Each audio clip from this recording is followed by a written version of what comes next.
Hey everyone, Peter Zion here, coming to you from Alberta's Victoria Glacier. Behind me there you can see the Death Trap, and below me is the Plain of Five Glaciers, because Canada is run by white people and white people are awful at naming things.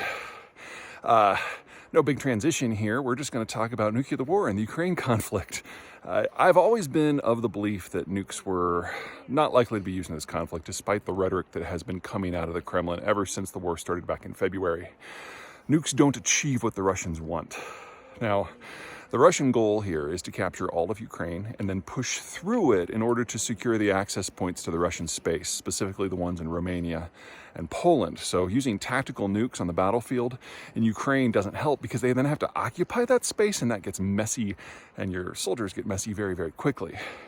Also, a strategic strike on the United States wouldn't help because, well, there's a lot of things we don't know about the Russian military, but we know its quality is lower than the American one, and that probably includes the nuclear arsenal.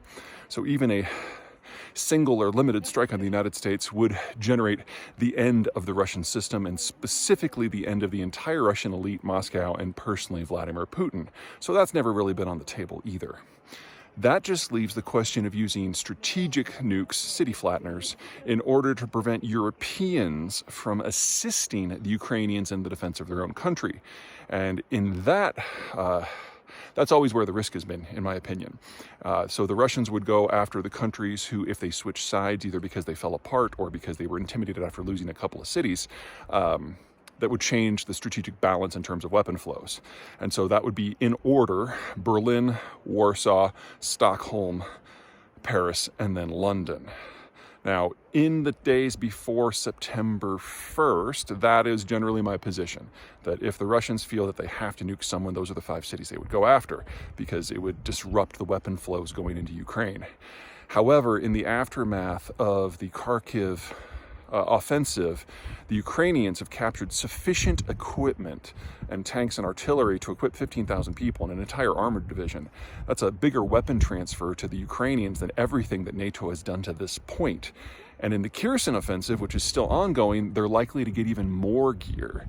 So weapon flows all of a sudden are not the important thing that they used to be. It's not that they're unimportant, but the Ukrainians are going to be able to put 30,000 additional troops into the field here with the best equipment that the Russians have. And unlike the Western gear where the Ukrainians need training, they already know how to use all the Russian gear. So we are at a tipping point, and that raises the question of whether nukes are of any use to the Russians whatsoever. That just leaves one possible scenario: that the Russians realize they're going to lose, that Putin realizes that he's done, that he realizes he's going to be a villain to history, not just Western history, Russian history, and he just decides to go out with a bang.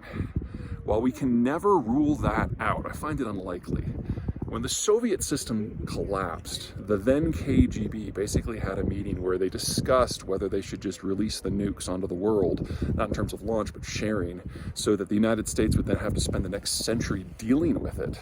They ultimately decided that even though they had lost, and that was sad for them, that they didn't want to be the end of the human condition, and so they kept the nukes bottled up as best they could.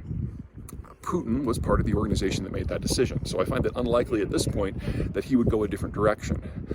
The risk, and something that I'm sure the folks at the Defense Department are now stressing about a little bit, is we have seen how poorly maintained every aspect of the Russian military is, and it's an open question whether the Russian nuclear arsenal works. So in the worst case scenario, what happens if Putin hits the big red button, and we know it because we've been reading his email and listening to his phone calls, and nothing happens? What do you do when someone tries to kill tens of millions of people but fails? Now that's an interesting political question. I don't have an answer for you. Okay, that's it for me for now. Until next time.